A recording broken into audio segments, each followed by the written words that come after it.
Today we are going to make fermented sauerkraut. I've got red cabbage and I've got green cabbage, so I went ahead and I just sliced everything up. I've got a little bit of the red and the green mixed in this bowl. It's more on the red side, and then on this one we got more of the red. So we're going to go ahead and we're going to add the salt, and we're going to work that salt in so that it can start producing its own juices. So let's get started.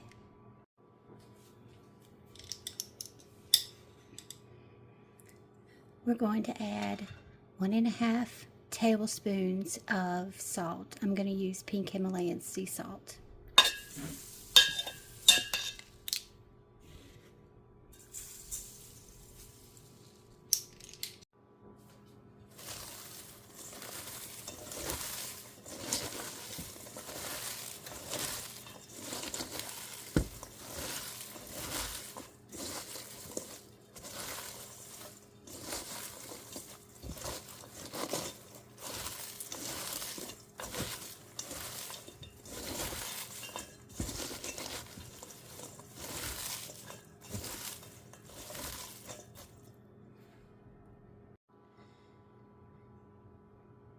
Okay, so we massaged the salt into the cabbage, and the cabbage is already starting to make some of its own juices.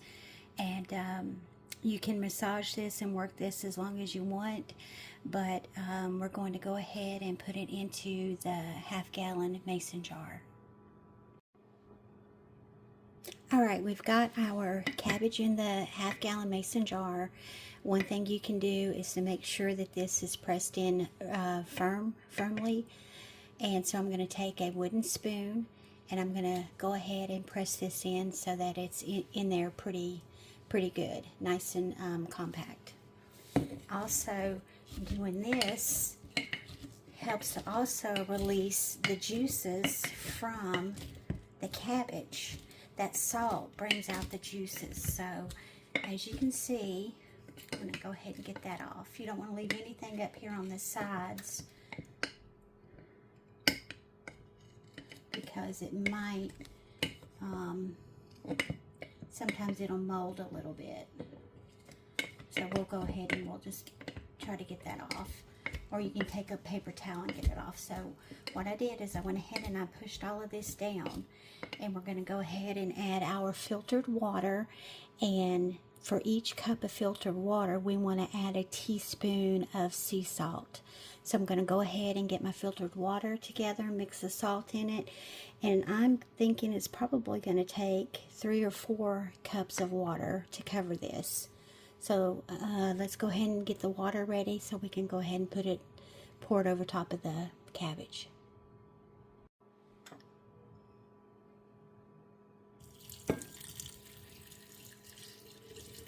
Alright, there is one. Probably got about 3 more to go.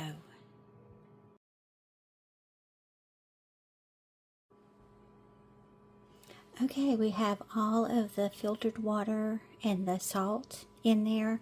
I ended up having to use about 3 cups of filtered water and 3 teaspoons of sea salt. And I used Himalayan sea salt. If you just want to use regular sea salt, that is fine. I would not use the table salt with iodine.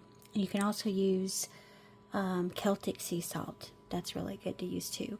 So the next thing what we want to do is, now that we have our brine fermenting solution in here with the cabbage, so we want to take a weight. This is a glass weight, and we're going to put it in a jar and put it on top of the sauerkraut. Oops, and let me go ahead and get this.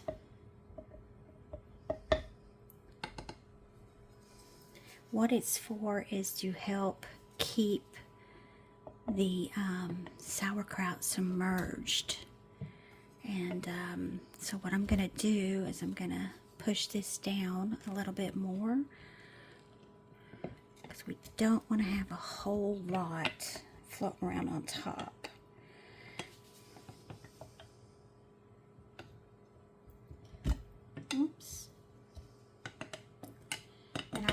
probably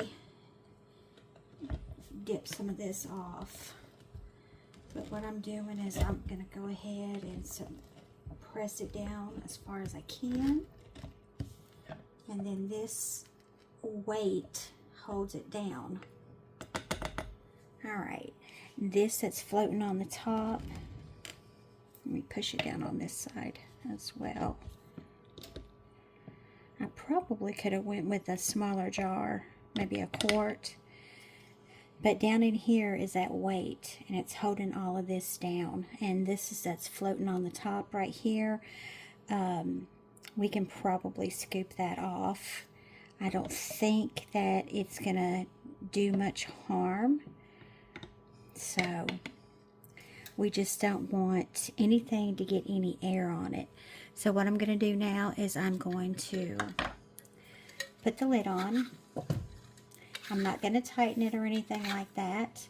Some people just put a cloth over the top and put a rubber band around it to hold it together.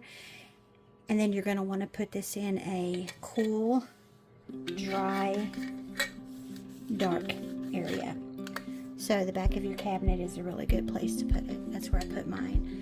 And I'm going to put the lid on. I'm not going to tighten it down because what's going to happen with the fermenting process is it's going to start developing some bubbles, and it may gas off, so some of it may leak out, and you don't want it to be under pressure or anything like that. And we'll put that up, and after 3 days we'll take a look at it and taste it and see how it's doing. Usually to get it fermented, to have really good sauerkraut, it takes about 10 to 13 days maybe. So, but at the 3rd day you can start looking at it and taste it. And the longer you have it to sit, the longer it's going to have a more of a stronger fermented taste. So that's the best way I can describe that. But I'm going to probably let mine sit for the full 10 to 13 days because I do like a really good strong flavor sauerkraut. So let's go ahead and let's put it up, and we'll keep an eye on it, and then when it's ready we'll come back here and we'll do a video and do a taste test.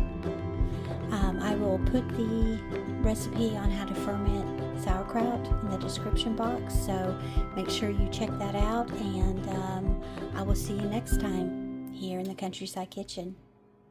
God bless.